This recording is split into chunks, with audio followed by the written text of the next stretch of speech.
Good day, everyone. I hope you're still enjoying this study of Ruth. Today we're doing Ruth 1, verse 6 to 22. And we see this is Naomi's return to Bethlehem with Ruth. Okay, verse 6 says, Then she arose with her daughters-in-law to return from the country of Moab, for she had heard in the fields of Moab that the Lord had visited his people and given them food. So yes, the house of bread has bread again. Okay, interesting enough, that word return appears 12 times in this chapter. So there's a lot of returning happening and quite significant to us. In verse 7 it says, So she set out from the place where she was with her two daughters-in-law, and they went on the way to return to the land of Judah. But Naomi said to her two daughters-in-law, Go, return each of you to her mother's house. May the Lord deal kindly with you as you have dealt with the dead and with me. The Lord grant you that you may find rest, each of you in the house of her husband. Then she kissed them, and they lifted up their voices and wept. And they said to her, No, we will return with you to your people. So we see this picture of the mother-in-law with her two daughters on their way back to Judah. And as they are heading back, she all of a sudden decides, Hey, now stop, you must go back to the house of Moab and go find rest, which is a very interesting word, in the house of your husband. I don't know if this has ever happened to you, but as you walk, you've made a decision, but then you spend some time thinking about it, and then you maybe overthink it, and then all of a sudden you change your mind. And this is what we see happening here with Naomi, sending her two daughters-in-law back to their land. Now, interesting enough is that Naomi wants them to go back to the Moab, to their families, which is a Gentile family, and so she thinks they have a better chance of hope in what she's called the house of their husbands than with her going to Bethlehem. So she thinks they have a better chance of finding rest through marriage than finding rest in God. Now, this word rest means security or stability in the Bible. It's not freedom from work. So she's not telling them you're no longer going to work. She's just talking about security, which is very interesting for us to see. And maybe some of us can relate to that. Like sometimes when we go through a difficult time, um, we still believe in God. And so I see this. She still believes in God. She's actually praying over them. She says, May God or the Lord deal kindly with you. But in this moment of difficulty, she actually sends them back to their own place. So instead of trusting in God for the future, she only sees her circumstances as it is. So she's actually living by sight and not by faith here. Another interesting thing that we see here is how these ladies wept when she asked them to return, which just tells me that they were really fond of her. They really loved her. And so Naomi was a real, I want to say, a role model to them. Okay, let's go to verses 11 to 14. But Naomi said, Turn back, my daughters. Why will you go with me? Have I yet sons in my womb, that they may become your husbands? Turn back, my daughters, go your way, for I am too old to have a husband. If I should say I have hope, even if I should have a husband this night, and should bear sons, would you therefore wait till they are grown? Would you therefore refrain from marrying? No, my daughters, for it is exceedingly bitter to me, for your sake, that the hand of the Lord is gone out against me. Then they lifted up their voices and wept again. And Orpah kissed her mother-in-law, but Ruth clung to her. Why would Naomi go into all this detail of saying, even if I marry tonight and I have kids, and would you wait that long? So basically what she's talking about is the Levirate marriage, okay?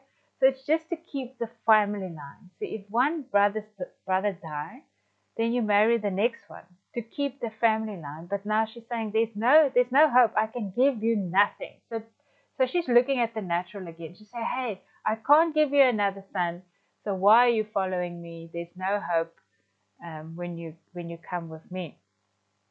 And she actually makes it clear why she's saying this, because she says that God has dealt bitterly with me. and so we see a woman who is bitter here. And interesting enough, I read someone said Naomi wasn't broken, she was bitter. Okay, there's a big difference between being bitter and being broken. So many times when we're broken in a situation, we can still have faith. Say, Lord, I trust you for whatever wants to come.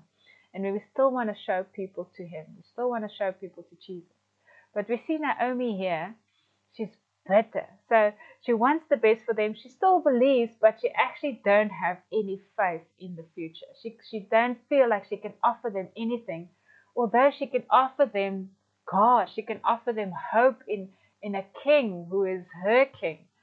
But she misses out on that because she's looking at her circumstances. And she finds herself disappointed, hurt, lost, in a state of loss and very bitter.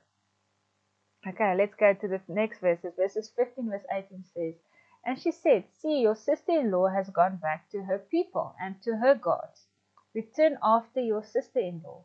But Ruth said, Do not urge me to leave you to return from following you, for where you go, I will go, and where you lodge, I will lodge. Your people shall be my people, and your God my God. Where you die, I will die, and there will I be buried. May the Lord do so to me, and more also, if anything but death parts me from you. And when Naomi saw that she was determined to go with her, she said no more. What a beautiful piece of scripture. And we often read this at weddings. It's something that we know well. But when we look at these few verses, it's much more than a wedding verse or a wedding oath. In these few verses, we see why God blessed Ruth so much in the end. And this few verses gets me excited. I get so excited when I read these verses and see that Ruth was not only dedicating herself to Naomi and being loyal to her mother-in-law, she was actually also just saying, I choose to follow your God. Now I choose to go with you and I will serve your God. And I'm sure Naomi and her family, they told the stories about God. They told the history. They told this faithfulness. And so this Ruth decided, I'm going to follow your God. And why do I say that? Not only does she say your people will be my people, your God will be my God, but she says where you die I will die, and there I will be buried. Okay? So in those days, where you were buried was very significant. So you said that was your people and that was your God. So she's made a decision to let go of everything she knows, to follow Naomi, but more than that, to serve her God. Okay, this is absolutely stunning. And one of the things that I read was they said that this is the most radical decision in the Old Testament. And why is that? You would say, okay, there's other people who left everything, and one of them is Abraham. He left everything to follow God. But you know what was the difference with Abraham is that Abraham had a promise. And Ruth has no promise. There's no promise that she will marry. There's no promise that it will go well with her. She's just saying, I'm going to follow you and I'm going to serve your God. So she's stepping out in faith. She's absolutely stepping out in faith. And maybe that's you today. Maybe there's something that you have to step out in faith today. Maybe you're waiting for a promise. Lord, but just tell me why. But maybe it's not about a promise. What if it's a place of you just saying, yes, Lord, I believe, Lord, that your ways, your plans will work out.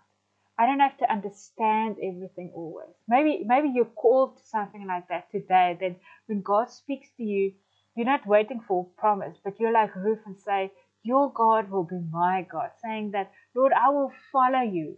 I will follow you no matter if I don't know what the end result will be. And this is the beautiful thing about the story. Her making this radical decision to follow, just see her name written in the genealogy of Jesus Christ. Isn't that amazing? God rewards those. He rewards those who diligently seek Him. He rewards those who obeys and follows Him. Another thing we see in this, and I haven't mentioned this before, but Ruth is a descendant of Lot. And Lot actually chose to go away from the promised land for personal gain. But here we see Ruth choosing absolutely the opposite. She's choosing to go towards the promised land, and she's not getting anything out of it, or there's no promise of getting anything. Just some interesting fact for us to learn from. Then quickly, the last few verses. So the two of them went on until they came to Bethlehem. And when they came to Bethlehem, the women of the whole town was stirred because of them. And the woman said, "Is this Naomi?" She said to them, "Do not call me Naomi, call me Mara, for the Almighty has dealt very bitterly with me. I went away full, and the Lord has brought me back empty. Why call me Naomi when the Lord has testified against me, and the Almighty has brought calamity on me?" Okay, so we just see this woman who is really bitter. And she says this thing. She says, "I've gone away full, but I've come back empty." And even when we listen to those words, we realize that that's not the truth. Because what is she missing? She's missing the fact that Ruth is with her. She didn't come back empty. She's got a daughter-in-law who decided to leave everything to come with her and to be with her. That's something incredible. We see here a big contrast between Naomi and Ruth. We see that Ruth displaying strong faith and optimism, and we see Naomi struggling with doubt and pessimism. Interesting enough, Naomi knows her God, and Ruth is still learning to walk in God's ways, but she's actually showing much more faith in God. Okay, let's go to the last verse, which says, "So Naomi returned, and Ruth the Moabite, her daughter-in-law, with her, who returned from the country of Moab, and they came to Bethlehem at the beginning of the barley harvest." I love how this chapter ends in verse 22. It started with a famine, and it ended with a harvest. Isn't that so exciting? There's something coming. There's blessing coming. There's prosperity coming. There's renewal, provision. And so we can't wait to get into the rest of the book. So go through these verses and see what God is highlighting to you and what is He speaking to your heart today. Enjoy.